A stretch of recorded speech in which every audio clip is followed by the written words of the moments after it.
The October edition of New on the Internet in Bad Axe Biz Club.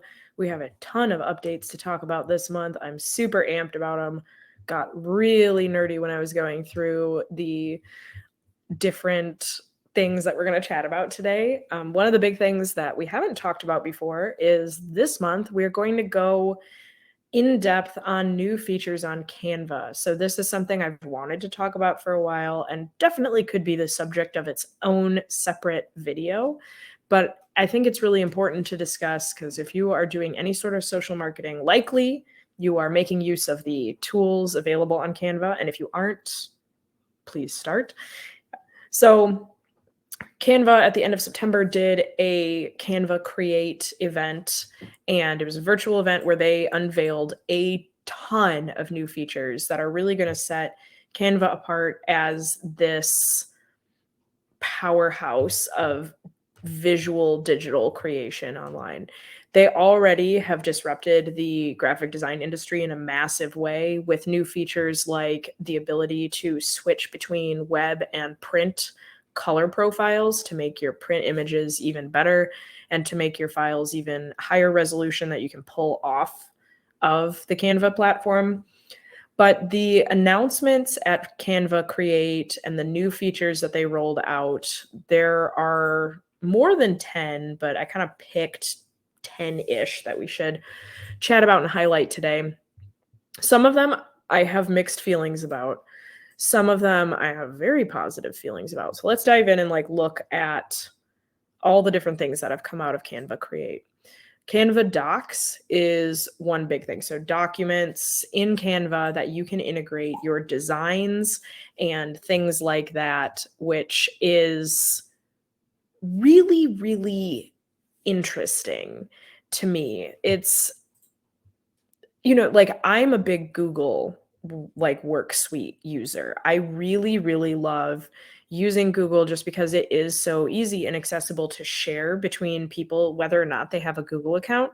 I'm curious to see if Canva Docs allows people who maybe aren't familiar with the platform or don't have an account, how easy is it for them to get involved? How quickly can people collaborate if they're an outside user? So this is important to me because I work with a lot of teams that aren't designers, that aren't necessarily users of design software. So collaborating across a design platform, the learning curve, and this is, purely me, selfish, my uses, is the learning curve going to be small enough that it could be potentially a replacement or disruptor to Google Docs? Because currently I use Google Docs, I'm using it right now for my notes. I use Google Docs and then link to Canva. I can definitely see how nice it would be to have that document within Canva and make that link really streamlined to just open up in the same pane a design that I'm referencing on a collaborative project. As a person who also really struggles with things like Airtable, Trello, ClickUp, and any of those project management softwares, I'm interested to see if this functionality, along with the Whiteboards functionality, I want to see if those integrate and make it easier to do project management right inside Canva. It definitely seems like that is the route that Canva wants to go. They want to create visual collaboration spaces that are project-based within their platform. Okay, so we talked about docs. Whiteboards in Canva is another big thing that I mentioned briefly. It's exactly like any other virtual whiteboard creative platform, but I see this as being really beneficial because you can pull in and cross-team remotely discuss designs in a really quick storyboarding format versus all of you being in the actual design document and leaving comments. You could put 5 designs in one whiteboard and make notes comparing those 5 designs and have it in a unified space, making brainstorming sessions and team collaborations a lot easier. So if this is something you're doing in your brand, maybe you have a designer hired, maybe you don't, maybe it's you and a couple other team members, I think this could be a really useful feature, especially as more and more businesses are looking at tools for supporting remote design work. I think it's really, really neat.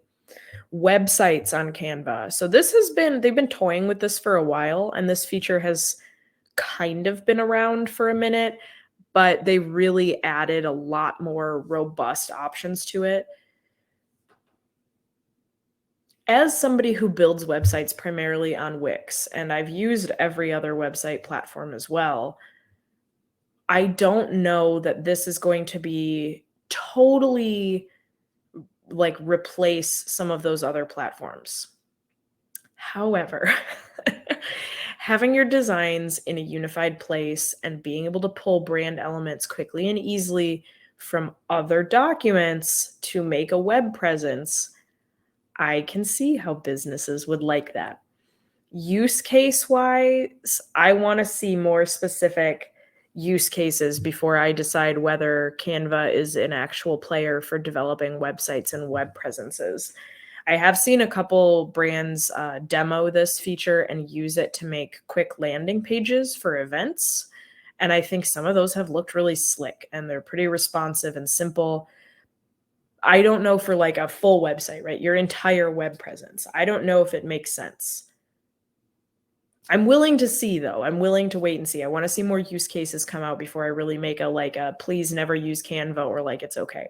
For now though, I say wait for use cases and things like that, other demos that are not just from Canva itself, right? Like they're going to want to make their product look good. I want to see other users like really dig in and be like, okay, here are the functionalities of it. Here's times where it's made sense. Here's times where it hasn't, and really get in and experiment with it beyond just Canva being like, you can make websites. It's perfect and great. Other tools that I love, that these are ones I'm like super amped about. One-click video background remover. The pro feature for one-click image background remover, amazing game changer, and really upset a lot of diehard Adobe fans because they're like, well, it's not the same. Like, yeah, it's not the same, but it gives the tools to people who don't have Photoshop skills. Like that's such a powerful thing. Like business owners, you can pull the background off, you can have a powerful product image, you can make yourself look better online. Like, yes. So now there's a one-click video background remover. I personally don't really like Canva's video editor. It's not my favorite way to edit videos, but adding the one-click video background remover, that's a really powerful tool. And currently some of the apps and tools that I use for video editing, it's not super functional to remove a background from a video. I can think of a lot of different use cases where I'd want to do that if I don't have a green screen available or set up. Like, it'd be really nice, right? So video background remover, I'm curious to see how they update their video editing tools within the platform in general, but that one I'm pretty excited about. AI image creator from texttoimage.app. What? I saw this one demoed in their recordings of the Create session, the Canva Create announcements. I can't wait to play with it. Like you type in phrases, like one of the phrases that they demoed was red balloon floating over the Himalayas, and then you can create images or graphics based on your phrase. Oh my gosh. Like, and it happens in seconds. Like, I can't wait to play with that. I think that is so cool and so neat. And anybody who's talking about Web3 right now needs to be talking about design tools and content creation tools that are happening in Web3, because yeah, graphic designers should be a little bit scared, but obviously nothing's going to ever beat the human touch. I think this is a neat tool though. Like I can't wait to just play from it from a nerdy perspective. I think it's cool. I present from Canva a lot of times when I teach online or even in person. So Canva has created a whole updated suite of presentation tools to make synchronous and asynchronous, so that's real time and not real time, presentations way more useful and way more functional. One of the things that I saw demoed that I was like, I like that a lot, is improved transitions, audio editing, and animations for when you're recording a presentation in Canva, which I've used before for different classes. and I liked them before. The improved tools that they've just launched, I think it's gonna make it even better. So coupling that with like whiteboards and docs, I can see that Canva is really, really pushing to become, almost startup central, right? Like let people who are building slide decks or pitch decks have access to these tools to collaborate all in one space for everything from social media, design, print media, and presentation. I think they're on the right track for that stuff. Expanded printing options. So there's more products that you can order prints from. Canva's really focusing on sustainability with prints. So they have the one print, one tree planted thing. You can also have your items shipped, or you can pick up for free at FedEx in the US, FedEx stores, or Staples stores in Canada. So that's neat. That's really useful. I've used their print services to have postcards made and business cards, and I've been really impressed with them and very happy with A, cost, B, speed, and C, quality. So seeing more things available for print, including, swag, right? Like shirts, mugs, hats. It's interesting. I mean, do we need more stuff created in the world? Probably not. That's a whole aside for a separate video, I'm sure. But print media options expanding, definitely something that I've used in the past, and I like the fact that there's expanded options coming out. These two updates are going to feed into community building and co-building of a platform, and like this can be a case study on its own of software platforms that use community in a positive way to co-build and develop an even stronger tool. I would love to compare it to Adobe, but we're not going to because we're just going to make me mad if we do that. Creator and developer marketplaces have just launched for Canva. So what that means is they're running tests on it, and it's kind of a limited trial basis right now, but they've already had a way for creators to design and sell some of their templates within the platform. They're making that even more robust. So if you're a designer and you make Canva templates, you can sell them and make money within Canva. That's really huge because I've seen so many people who sell their templates like on their own website, which is fine. But then, you're relying on marketing that you put out versus people being in the platform, being in the app, and seeking those templates right there in the moment, finding yours, paying it. It's a streamlined experience, right? If I'm looking for a Canva template, I'm probably going to be searching. I'm going to be searching on Canva. I'm not going to go to Google and be like, Canva templates. Like, people sell them on Etsy, people sell them on their own websites. Building out that creator marketplace within their platform makes so much sense. They've also announced that they have their new API and their developer marketplace is being created. So plugins like texttoimage.app, QR code creator, Bitmoji, Hue and Stripe, all of these different things that currently plug into Canva, they're opening it up for people who want to create additional plugins, additional apps that are supported within Canva. I think this is fantastic. When a platform allows people to open source co-create and kind of define the direction of a platform, you're going to get so much better usership and just so much more quality of tools because the people who are using it are actually helping develop additional tool functionalities, especially now that they've launched their docs, websites, and whiteboards. I'm curious to see how the developer marketplace either uses or doesn't use those Canva functionalities, and like what the main focus of the developer marketplace is. Is it going to be design tools? Is it going to be collaboration tools? A mix of both? Like, I'm looking forward to that. They also just had their first ever community awards. So Canva is a community-based software. People have been co-creating from the beginning of it on the platform and collaborating. So Canva championing their users and celebrating people who are doing impactful things using Canva, doing, meaningful work, collaborating, using their tools in creative ways, and then just creating cool things, right, in general. They announced that there were some really neat initiatives that are using Canva and had some really cool use cases for their, their social justice and impact cases. So the community awards, to me, I'm like, that just speaks, as a community nerd, that just speaks to Canva's dedication to its users and caring about what its users are doing and the change that they're making in the world. Not necessarily just being like, Canva's making this change, but like, these individuals are making this change. We're honored to support them through the use of our tool. So I think that's, kind of sets the tone for what is going to be developed in the future, right? They're very user-centric right now. I hope that that remains. Moving on to the actual social media platforms, not just the support staff. Let's talk about Instagram. I accidentally discovered this feature several months ago, and I didn't want to bring it up because I almost didn't want to curse myself that it would disappear.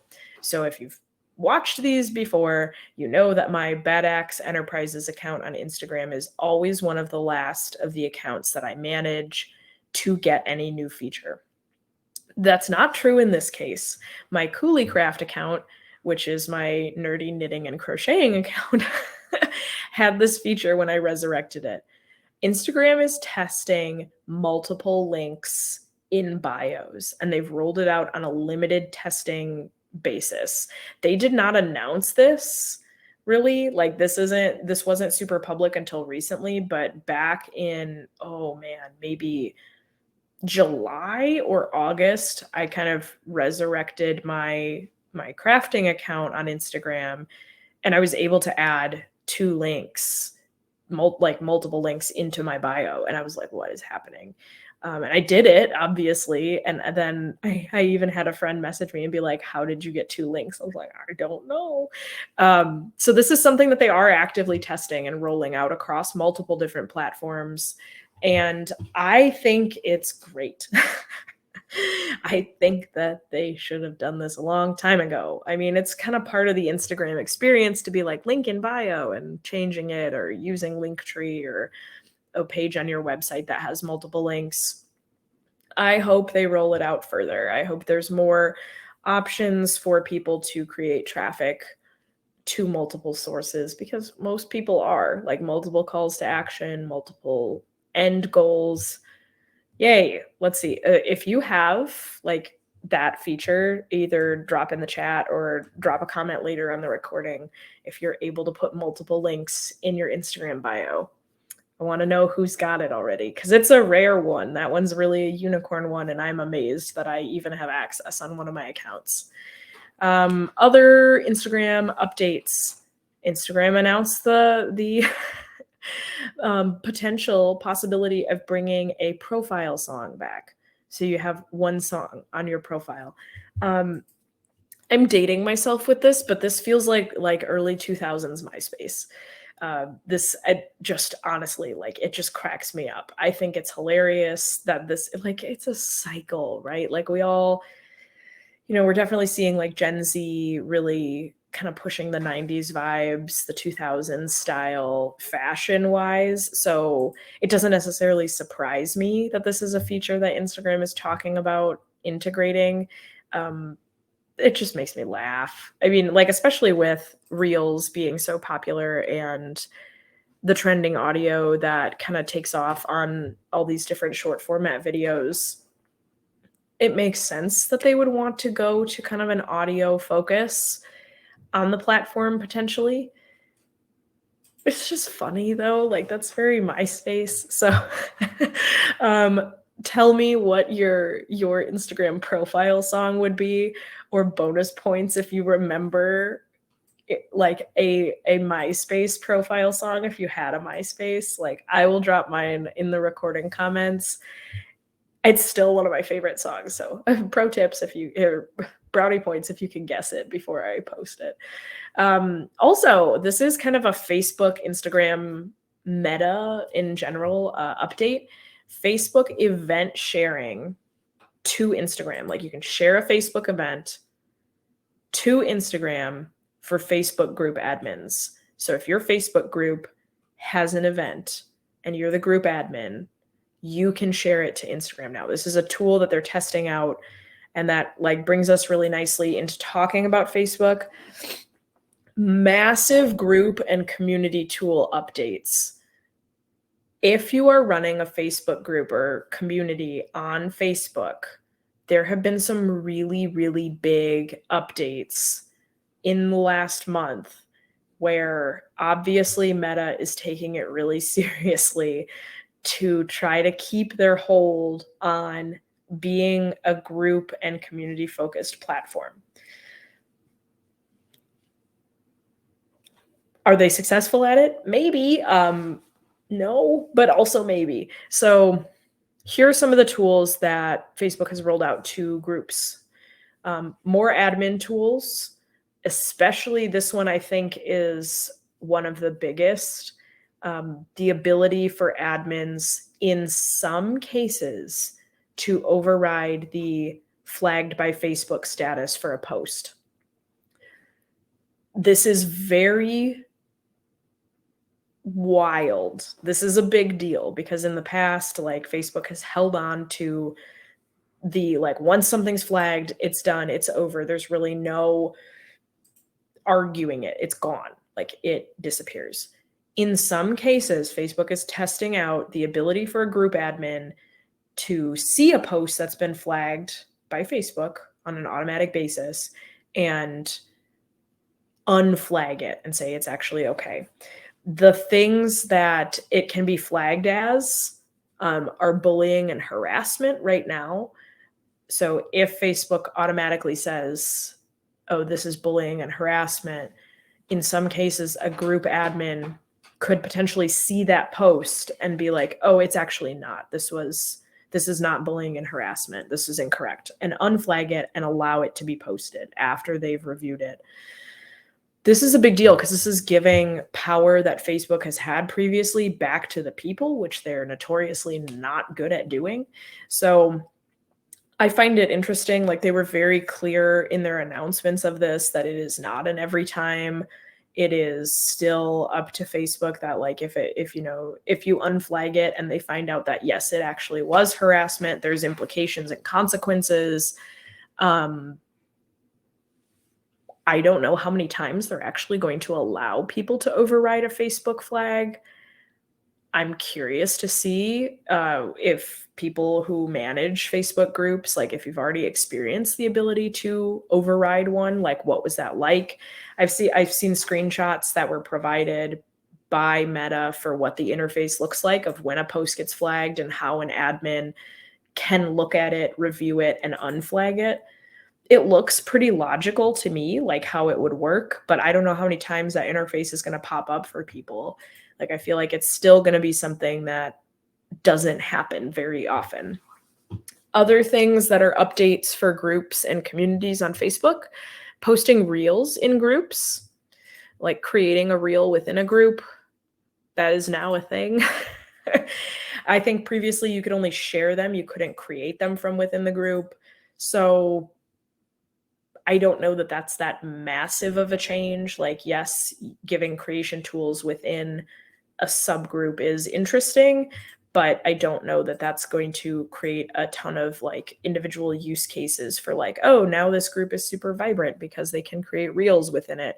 Or, oh, now their content has just really taken a whole new form because people are directly in the group creating these reels.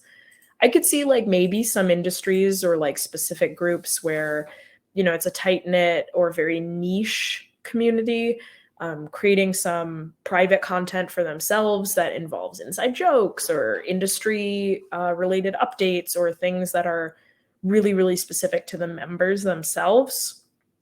I don't know that it's going to have a huge impact on how the groups or communities interact, how many people are going to really change their behaviors and create those types of content within the group.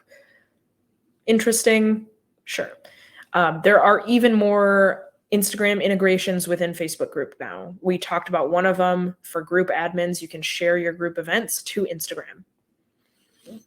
There are a few other ones that have happened as well, such as like post sharing and cross promotion is a little bit easier. Some ads updates where you can create ads from your group. Like we don't, we're in an organic marketing community right now. Bad Axe Biz Club really focuses on organic marketing. So some of the updates about ads, I'm kind of like, yeah, of course, Facebook cares about ads. Other things that I found very interesting, expanded group profile options.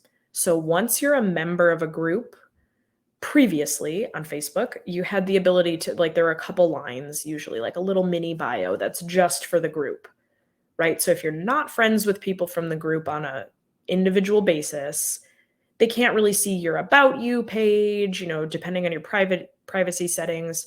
They're probably not able to see a ton of info about you or a ton of photos. So you were able to create like a couple line bio in your group to give people more information if you weren't already friends with them. Now Facebook has expanded the group profile options. So individuals in a group can add more information, like if they're open to messaging, like that's a status you can add to your group profiles. These features are rolling out kind of slowly as well. They're not like a universal change. They haven't all taken place, but I think that's really interesting. So it's once again another like sub layer of your identity that you can create on Facebook. Some people really like those things where you can create individual appearances within Facebook. Some people get really frustrated by them. They just kind of want a unified profile to interact across all of Facebook. I know businesses, I'm talking to a bunch of business owners here. I know people can get really frustrated by the fact that they even have to have a personal profile to have a business page on Facebook. I would love to hear what your thoughts are. Like, do you even edit the profile options when you're in a group on Facebook? Does that matter to you as a user? Is that important to you to be able to like note that you're open to collaborations or you want to receive messages or things like that? Other things, Facebook is continuing to try to figure out how to gamify groups with different badges and different like flagging, like role, like not like a full-on role, like a moderator within a group, but you can tag individual members as like they're a socializer, they're really good at welcoming people or things like that. So you can basically like identify within your Facebook group who your like super users are. Are you going to get data about that? No. Like you can go in and identify them manually, but are you going to be able to pull data about their actual behaviors? No, of course not. That's not data that Facebook's willing to share, and why you should have a community platform that actually gives you access to all of your data. Shameless soapbox. All right. LinkedIn, company pages updates. You can use link stickers now for the visual sections of your post. I think this is a push to make LinkedIn more like Instagram and also to make it more mobile friendly. So like clicking on the section of a photo on LinkedIn company page now that like you have a link sticker on it, like you see those in Instagram stories. So that would be kind of the equivalent. You can also use post templates on company pages now where you can design posts within LinkedIn company pages to make content more dynamic or more visually appealing and do it faster. It's one of those is like, okay, are companies going to take advantage of that, or are people who want to design quality content for LinkedIn using a third-party tool already, like say Canva or the Adobe Suite? I don't know. Like I've never used a post template on LinkedIn, so I'm definitely going to go try it after we're done here, just see like what it even is. I don't think that's that exciting of an update because I think most people who really want to design quality content for any social platform are going to be using a third-party design tool anyways. Pinned comments. This is something that, again, like I swear every month there's a LinkedIn update that I'm like, that wasn't a feature. You can pin a comment now on a company page post. So if you have something that you add in the comments that's really relevant, or somebody else has a really insightful or meaningful reply to one of your posts, you can now pin that comment. I didn't realize that you couldn't. So Shows you how frequently I try to pin comments on a company page post. But now you can, so that's great. You can also add in your About the Company section, you can add page commitments. So what is this company committed to? Is it diversity, equity, and inclusion, work-life balance, sustainability, like all these different things that you can actually add as like categorical topics within your page profile now. This might be very meaningful to some companies. You probably, if it's very meaningful to you to talk about your commitments as a company, you are probably already typing it in the About section. I don't know what adding kind of like integrated like line items that LinkedIn creates that are like standardized. I don't know that that really creates that different of an experience, but yeah, I'll be curious to see like, is it weird? Will it be weird in the future if like people don't have that? I don't think so. Like, you know, if people are like, oh, they didn't add a page commitment that says DEI, they clearly don't care about it. Like, I think that's a nuance. I think that's splitting hairs. I don't think it's going to impact it in a massive way, but it's a feature now. If you care about doing that and you want to try it out, it's probably available on your company page. TikTok, our last platform we're talking about today, has had a really big announcement. Last month, we talked about how TikTok added the TikTok Now feature to kind of combat Be Real. In its ongoing attempt to have like domination of the video content creation market, TikTok has finally rolled out. They announced this back in May, but they have finally rolled out TikTok Pulse, which is an ad revenue sharing plan. So it has gone live. People on Twitter were kind of freaking out about it in a good way. Like, right, people were excited because they were seeing access to it. This, I think, couldn't have come soon enough. A lot of TikTok content creators have been complaining or struggling with like diminished returns from the TikTok Creator Fund. So that's typically how creators have been paid out from TikTok in the past, right? If you're creating content that's getting good viewership and a few other different like criteria, you can get a payout from the Creator Fund, right? You can make money by making content on TikTok. Not a huge percentage of people have access to the Creator Fund, but it was something that was there. TikTok Pulse is an ad revenue sharing plan that has just gone live officially, and it is super unique. I think it's really, really interesting. So companies can buy ad space across the top percentage of like top performing videos in certain categories. So home and garden, entertainment, gaming, like there's a few different categories. So if I was a company and I'm like, I want to buy an ad space on the top videos of the gaming category. Okay, so I've paid for that ad space.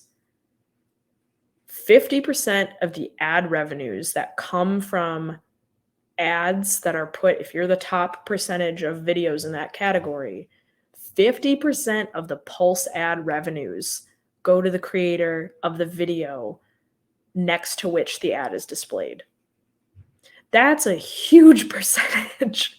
And like, we know how massive the creator experience is on TikTok already and how it really has become a really big hotbed for video creators. 50% of Pulse ad revenues. Dollar amounts and projected dollar amounts haven't been published yet for what creators can expect to receive. And again, it's not towards all creators, like small to medium to low tier creators who have a very valid place in the TikTok universe. They're not going to see this, right? This is the top percentage in a select set of categories of videos on TikTok. They're going to get this revenue. I still think it's huge. YouTube has long been like the best payouts for video creators and the best opportunities for ad monies. I think TikTok is really trying to come for them.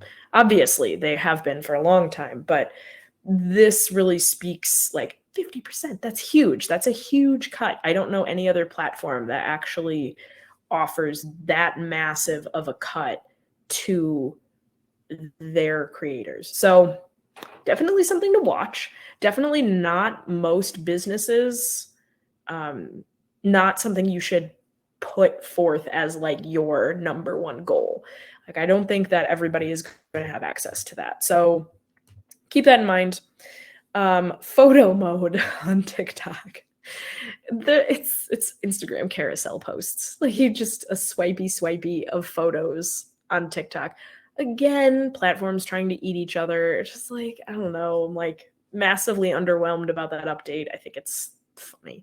Linktree partnership. So like on Instagram, TikTok, you have one link in your bio. TikTok has partnered with Linktree, which is a really big provider of menu style links in one source. So they have this partnership called Profile Kit that allows you to embed up to 6 videos in your Linktree profile from your TikTok. That's a big deal for people who want to like make like their Linktree into like a mini media kit. Again, I am always going to be much more of the belief system that your link, if you want to have multiple things, your link in any bio should go to a page on your website that you control. So mine on Instagram for quite a while, I think it still does. It might go to the community now, but it used to go to badaxenterprises.com/links. And there you'd find like my YouTube link, links to recent blog posts. Here's how to sign up for this. Here's like all the things that you would build into a link tree. And the reasoning for that is like, I can embed as many videos as I want on that page. I could put 100 if I wanted. I also control the data of that. Like, I can see who trafficked to it way easier than if I was just using a link tree. And I can get a lot more robust analytics. And then they're on a space I control. I control all the looks of it, everything. It's something I've made. It's branded to me, blah, blah, blah. That's my soapbox. Thanks for coming to my TED Talk. There's a lot of updates, especially about Canva. There were a ton of things. So like I said, tell me what your thoughts are, especially on the Canva updates, the Facebook groups updates. I want to hear if you're an admin of a Facebook group, have you been able to unflag something yet? Like, is that a feature? Also, tell me what your Instagram profile song would be. I am so glad that you watched this, got some knowledge, got nerdy with me. Appreciate you. And until next time, stay badass.